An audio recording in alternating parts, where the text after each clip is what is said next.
How about one of the tankiest champions you can possibly imagine while also being kind of an off-meta champion on top? Olaf might be back with this build, and he is going crazy if you know exactly what you're doing, and this player is going to showcase you everything you need to know when it comes to playing Olaf. So without any further ado, let's hop into this video and let's showcase everything you need to know about this playstyle and player.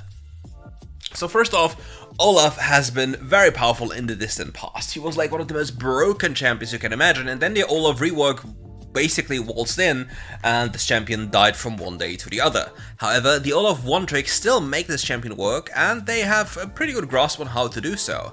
Starting with their first ability, to speed clear the blue buff is something that's very powerful, but in the distant past, if you remember right, like, Olaf jungle clear was crazy broken. Like, your third ability, plus the AoE effect of it was just so crazy, you would clear camps so fast, it was an absolute joke. And yeah, now you see him also leash the camp with his first ability, trying to be super efficient. You see how he sequences camps, also skills his third ability instead of a second ability, tries to put his HP as low as possible just to get these camps cleared faster. Because the lower Olaf is in HP, the faster he auto attack, so keep that one in mind. So it would be very surprising if he used any smite here, so you probably use the smite very late and tries to keep it as long as possible. And just tries to speed clear this as fast as he can. Now transitioning over to the chicken camp, looking for the next opportunity at what he can do. Ooh, he's not even doing the chicken camp. He's instantly doing the red buff. What is his plan then? Instantly doing the red buff, and what is he doing after? Is he then going to the chickens and then going to the Crocs? He will have one additional smite charge available, pops the second ability early because he's not low, so he just takes it for the additional speed. And he's on crab relatively early, so he goes for a crab into croc clear. So he wants to full clear, like 5 camp clear, into the scuttle crab to then be available on the map. Red buff will kill this camp, everything is fine. The Siasu can still potentially escape with the power of flash, the third ability will dash through, knocks him up, goes through. Olaf can't really go after him, that's what it is. Gets the flash though and the ignite. So yeah, the Yasuo is now very vulnerable, as well as because the Vladimir has a very good lane stay down there. And now the Olaf collects the next camp and will be able to recall after this if he wants to. Vladimir also recalled on a good wave state down there, so everything is fine. Diana is really much delayed when it comes to jungle clearing, looks for a potential dive onto the Zed here, but the Zed has ultimate, and the Olaf is also pretty much aware of this play, walking mid lane now. So we know where the Diana was in terms of recalling or position. Ooh, goes in onto the Yone here. Yone uses the ultimate to just jump away, avoids certain death. Enemy bot lane is not all Samira, so it's very dangerous to go there, but with his ultimate ability, he can definitely do so if he chooses to. Now the Olaf is going for a cheeky little play up. He goes for a big rotation. His bot lane is getting hit. Diana is being spotted on the bottom side of the map, so this will be a free play. Samira is level 5. Dangerous, dangerous. Goes in with a dash. Goes to die to the Sona. Looks for a next opportunity. Flashes over the wall. Escapes certain death.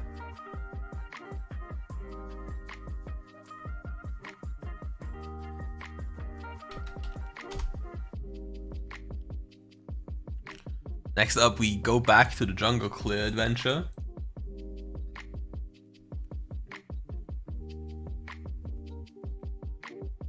So what's the next possible thing he can do apart from full clearing again? Like, an early Trinity Force is definitely going to be the hot shit this game. Then going for the late Heartsteel. The late Heartsteel will provide him with a lot of HP, so even though the item itself isn't really that powerful because you have to get it stacked, the HP it provides you with is kinda insane. And if you add on top that Overgrowth is broken as hell, you might see the issue. But what I do not like here, I think he goes for Serpent's Fang out of maybe necessity because the enemy team builds too many shielding items. But ideally somebody else picks up the Serpent's Fang or any anti-shielding item, and he's allowed to go Starrick's Gauge. Because again, this game, Starrick's Gauge is going to be absolutely powerful. Diana hits him in the river here. He has to walk away, probably falls here. Doesn't really have enough damage. The enemy is too goddamn powerful at this point. Yasuo goes for a quick little combo here. Certainly will not fall to He was just trying to be really cheeky, and meanwhile this... Well, Sona, I hate to break it to you, if you play against Nautilus or Samira, you just disintegrate instantly. 1 HP! That is some damage, ladies and gentlemen. Meanwhile, his entire team is falling apart. He died once and his entire team is burning. The map is burning, everything is going downhill. Zeri is 3 deaths, Sona is 3 deaths. Damn, I wonder what happens if you just pick Sona in human elo. I really wonder. You definitely get the scale for free, right? You will not get killed. Hopium. Now we have the Herald situation. Sona is here, Yasuo as well. A little bit dangerous. They need assistance. Now the Yasuo goes in for a combo. Misses the tornado, but the Nautilus is just keeping, it's like standing guard in front of the Herald. He has to walk in relatively soon. The Yasuo looks for an angle. Sona ult connects. Sona is getting ulted in the backline here. Has to turn soon. What is he going to do? He's going to go for the Herald, collects the Herald, secures the Herald, and now walks it off. He doesn't want to associate with them anymore. His ultimate wears off, and he is actually going to get ran down by the Diana. The enemy team is just so much stronger. Like champion-wise, like there's just no way you can win fights at this point. It's just not possible. You're just way too weak. Vladimir is super weak. Sona is just not providing anything apart from the ultimate. Not providing any damage or tankiness at all. Zeri doesn't really have items. Zed doesn't really provide, like, they're so much weaker. So they really need to outplay them individually, or get to a point where the Olaf just runs them all down.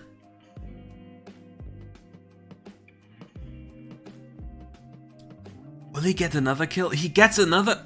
Flashes away, Zed gets the kill. He has to invest Flash though, and ultimate.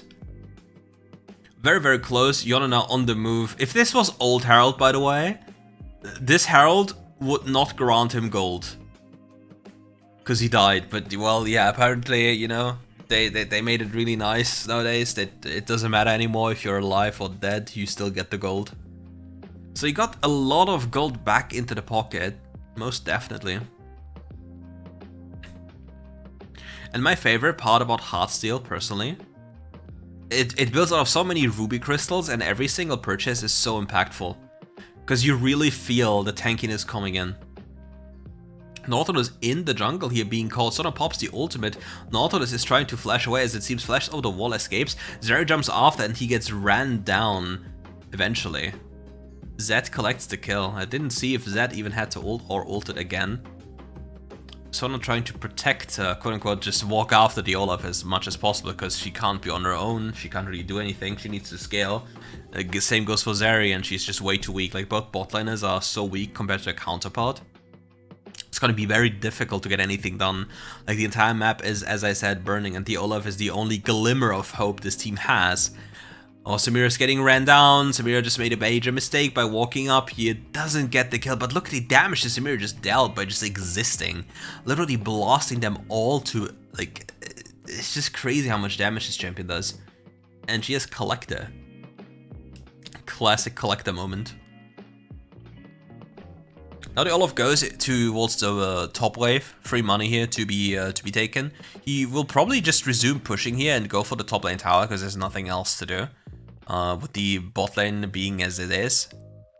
Alternatively, he might go for one wave and then look into the enemy jungle if possible, or the enemy is slowly rotating, so you probably can only pick up one more wave unless the enemy is getting a lot more occupied during the mid lane. The enemy is relatively occupied in the mid lane, so you get some free time here. The Yona needs to be really careful. This Olaf's just gonna run him down. Pops the phase rush, walks away, hides in the brush here, looks for the Yona to make a signature mistake, to just walk up too closely. And then we have an Olaf situation, a Brolaf situation. He just wants him to use Q3 and then run at him. Now the Yona might be a little bit doomed. Collects the wave here, pops the ultimate. This ultimate will time out. This was not thought through. Because if the ultimate like wears off, the Yona can hard CC you, and if the Yona can hard CC you, you will just lose. Yeah, but the good thing is he instantly realized and therefore stopped. Nice ultimate by the Sona, but nothing will be achieved for that play, because they don't have the tools to do anything. They simply lack the power.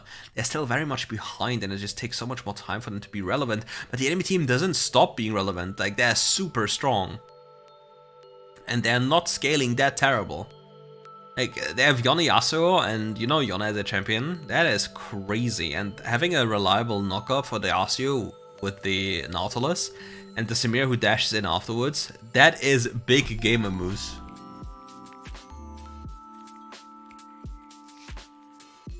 Next up, we'll collect the Heartsteel. And with Olaf, technically speaking, having so much uptime on enemy champions, would be very nice to see how many Heartsteel stacks he can actually acquire. Because this game will not be a short one, this game will be a difficult one.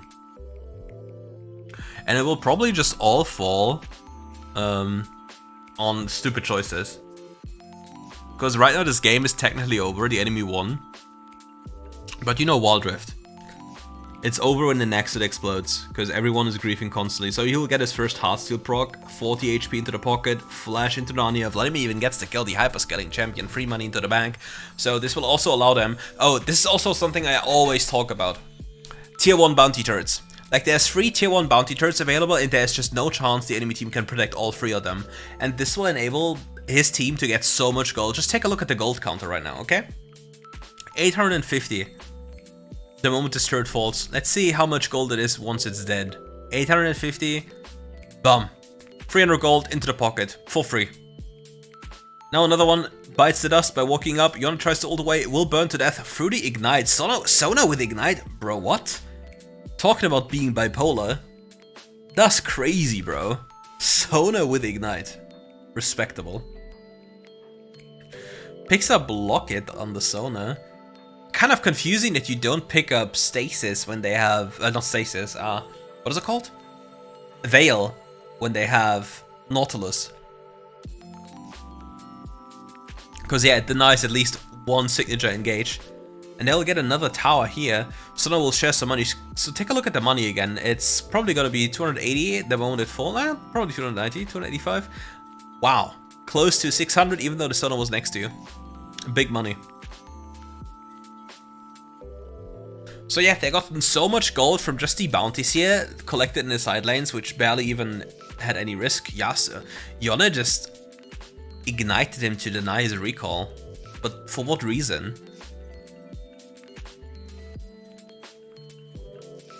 Now he's actually in a god tier position to flank, runs at the Samira. Samira dashes through, has to now flash here.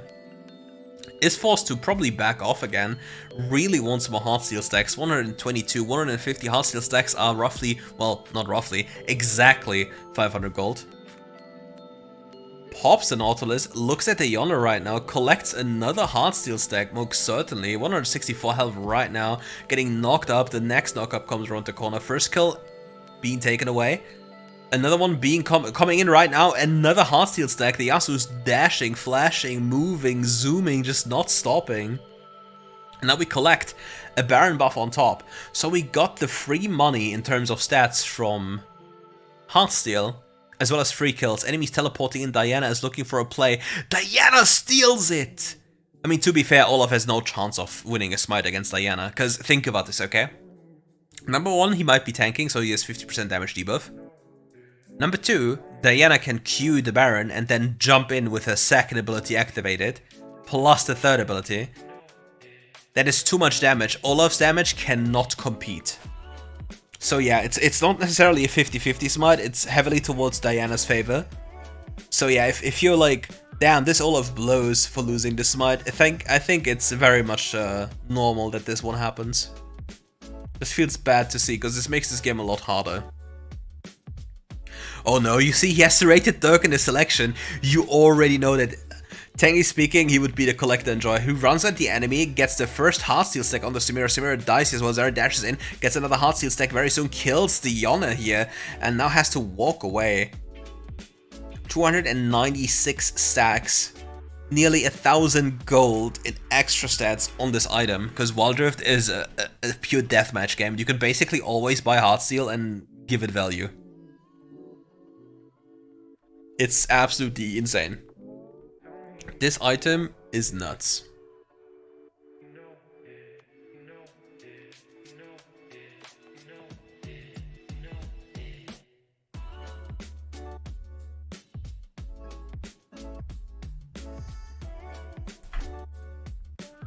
Looking at the mid lane again. Not much happening. Enemy has still Baron for another few seconds, and now it fade away. Yasuo in the side lane, he's looking for potential play. Spots the Diana in the fog wall with her first ability. Enemy need to be really careful of this Nautilus. This Nautilus is a big chunk, and this big anchor can show you different things. Because yeah, if you get hit by this, you might just instantly get popped with the power of the Yasuo. However, with the Sona, you have decent counter engage, so life might not be so bad. But now the Vladimir... Ooh, look at the nice knockup, look at the combo! He has to do everything on his own now. The enemy went for the Wombo combo, but somehow nobody of his team died and they got the Yone kill. How is that possible? What dark magic has been cast upon them for this to happen? And why did Nautilus still have ult after this entire exchange? I feel like there was a big mess up during that fight. And I don't want to talk about who's at fault, but I think maybe jungle and support had some things to do with this. Ultimate also still being available, or again available for the Olaf. This dragon is resetting here. Pops the Glorian shot, runs at Samira. Samira dashes in, gets stunned by the Sona, gets one tap. That's getting stacks onto the Heartsteel. Yasuo in the pit, jumps over the wall with a flash. Gets the knockup on the target, but doesn't have enough damage. The Sona is keeping them alive. The enemy is not finding a key. No way! He loses smite again! I'm gonna lose it. This actually enables the enemy team to have a soul this game. And I don't know if I'm sold onto the Serpent's Fang, because yeah, his Zed is not the best applicant, to be fair. And Zed actually ran it down. Not too bad, not too bad. So he knew that the Zed would run it down and therefore bought Serpent's Fang preemptively. He's just a genius. We're just too stupid to understand. And yeah, like, how long has it been since you guys have seen Olaf? Because honestly, I don't see this champion at all. I mean, he has flash available, he has to spot them, he needs to see what happens. Nautilus is zoning, probably gets another free Heartsteel stack here. 8.3k HP, gets knocked up once, gets knocked up twice, gets knocked up 3 times, 4 times, 90 times. Flashes after Diana, Diana goes into stasis, this is going to be a very rough time. Goes for the reset onto the ultimate, is going to keep on fighting. He is not giving up, he's not going to let you down. And the Samira finds the angle to flash in and then pop the ultimate. Everyone is dead but the Diana. Everyone is alive but the Diana. They will certainly... They will not flip the game onto this Baron call. Yeah, they will not. Good choice by them. It's gonna be a free cannon yoink here with an axe. Yoink! Nautilus just throws the anchor for funsies. Pops the ultimate here, avoids certain death by the anchor. Another damage source comes in. So much damage is being dealt to his face. Like, keep in mind, he doesn't really have many resistances outside of when Twin Gun is activated. He's not the chunkiest of the brothers, but still relatively chunky. If like the moment Twin Guard procs, he gets really, really tanky. And in this game, in all honesty, like Titanic Hydra is one of those broken items, if you understand why. Because think about this, okay? Titanic Hydra featuring Overgrowth is so much damage, and then also Sterix on top. So I'm not really sure, like I'm not a fan of Serpent's Fang. Like if Serpent's Fang is replaced by Sterix, I think it's probably more helpful. But I think he just thinks that he needs to reduce the shielding, because Diana has decent shield, like all of them has shields. So yeah, I can somewhat relate. Vladimir getting nearly instantly killed here. Sona getting ulted by the Nautilus. No Yasuo ult following up here. Gets into the Heartsteel proc, nearly 600 stacks, runs towards them, get the free kill onto the Nautilus. The enemy is 1 HP, throws the X after them. The Diana is running, she is on the move, has to try to escape. The Yasuo's meanwhile pushing mid lane, and his team is doing Dragon, or still not resetting it. So there's a chance to just collect it really fast here. 1 HP onto the Dragon, gets the enemy gets the Dragon. Brother, okay, come on. The smites today have not been yours, because the enemy wins every single smite without even a smite being involved. And Diana with Elder is something you don't want to take a look at, because she instantly pops you, as it just happened with the Zed. Just, what is happening in this game? This game is a game of smites. Like, I lost a smite, and another one, and another one, and another one. So I think this is the most relatable jungle experience you can ever see, because, well, whenever you have somebody on your team in jungle, and you do these objectives, they're always gonna miss smite, and you know it. And you're gonna tell yourself, I'm not gonna do objective with random jungles again. And then you do, and then the same thing happens. And you do it again, and you do it again. Because it's so free, and it always happens. The classic WildRift experience. Oh, Desire just yoinked. Any thieves? Any yoinkers?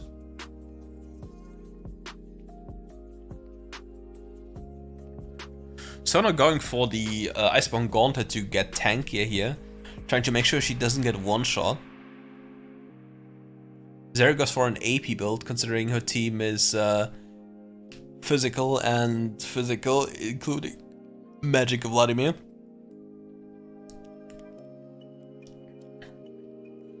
Yasuo gets another tower. The ultimate is being popped onto the Sona. Sona is not being ulted by the Yasuo, still falls instantly.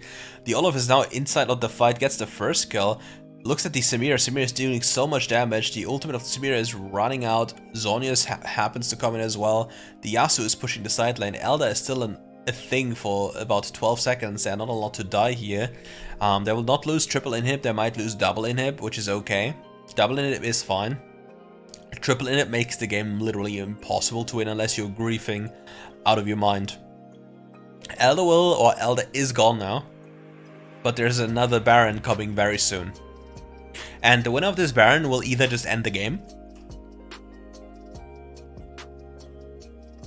or secure the next objective, the next Elder. And yeah, the enemy team is right now griefing for no reason, enjoying themselves too much, so unless he misses another smite, he'll just get it for free. He got like 80 HP from one Heartsteel proc now. Oh, his team is also a little bit of trouble here. Heartsteel getting procced soon again. The enemy Yasuo is proto-belting away. Yone falls. Samira is dead as well. Baron is a valid opportunity. Need to just take it away from the enemy team so you don't lose on the next push or the next Elder Dragon. The bonus stats of Baron will make life a lot easier, for example for the Sona or just generally for all the people, because it grants so many stats. It's like 21 minutes into the game. So it's going to be a massive difference maker. Also, always taking mid lane priority to just make sure Diana jumps onto the Sona here, instantly gets ulted by the Sona, survives, gets ran down, gets one. Now the Nautilus is going to die as well. 60 plus HP from this Heartsteel proc. Hit after hit after hit onto this Nautilus. It's just relentless assault here by this Olaf, and this will be absolutely free Baron if everybody just comes for it. The Zed has to probably take care of the bottom wave here. Collected crap as well for like a health pack. Was stolen from him, classic. Zed will also in the meantime just take care of the bottom wave. It's too big of a wave. This will be free as hell. He'll be super tanky now, literally immortal. Maybe picking up this blue buff as well, since the enemy doesn't really have any options. Why is the Zeri always trying to grief him when he's literally like an absolute goblin in this game? I don't understand. Maybe she just doesn't want to win. For the first time. Not too bad. Next Elder Dragon coming up. Big juice, big juice. Everyone is recalling and getting ready for the absolute fiesta, for the clown car incident, for the absolute rundown. Who is gonna make it and who's gonna break it? Now the Heartsteel stack, nearly 1,000. Pops the ult now, runs after the Yasuo, has no mercy for that guy, avoids being knocked up. His ultimate will actually time out on the Yasuo. The other goes for an ultimate combo here, just only hits one, nothing is achieved, and the Yasuo falls in front of them. The next ult comes up in 15 seconds, so there's a valid possibility of making something happen. Big damage by the Vladimir in the backline, she's soaking so much damage, 1k Heartsteel stacks. Enemy in the backline dancing again, so much action here. But this will certainly end the game. There's just no way the enemy can do anything anymore with all of them dead. And finally, he escapes the prison of this game. And yeah, that is, I mean, we'll take a look at the builds at the end of the video, so you can just enjoy them as per usual. I think there was a montage in this video. Let me quickly check. Yes, there's going to be a montage. So let's take a look what happens here. And then 61k, more than 1,000 Heartsteel HP. My brother is balling, enjoying the legendary queue. Absolute fiesta. Damn, Samira's pissed for losing. Oh, look at these plays, look at the Olaf montage here. Look at him running at them. He just doesn't care. Continues to go forward. Gets the DD reset, the Death Stance reset. We just saw it. Runs down the Lulu. Gets another speed buff. The Ziggs is running away. Gets another hit. Resets the ultimate continuously. Uses another second ability. Throws a nice axe. The guy just tries to escape, and this will be a pentakill, and he collects it with the axe. What a nice move. And this will be another play. Look at the Rammus looking at him so angrily. Turns in, pops the ultimate, doesn't get popped instantly, deals so much damage. Samira tries to do her hardest to get that one killed, but now he turns onto the last one remaining here, gets another kill, and this poor Nautilus will fall in front of him. Another one will happen here again. Looks at the enemy angry, turns around, goes for the enemy carry, looks her instant one tap. The red buff does the rest. They all go in on him and they all just try to fight him, but they don't have any chance. Look at the sustain, look at the zoomer, look at the gamer moves. There's just no mercy. Look at them zoom. He is literally speed. And there's no, he's absolutely relentless. That is the Olaf I know from the past, the Olaf from the competitive experience. Just no mercy for people, just constantly running at them. That is the shit I'm loving. Now we don't have DD already, but he is about to buy DD in base and he just walks them down. And again, let's take a look at the item builds for a second and then we'll end the video. So as of right now, I'm gonna say goodbye already. Thank you as per usual. Like the video, leave a comment, check out the channel in the description below, and we'll see each other for more content. But make sure to leave a comment to boost the algorithm so more people can see this amazing gameplay. See you soon.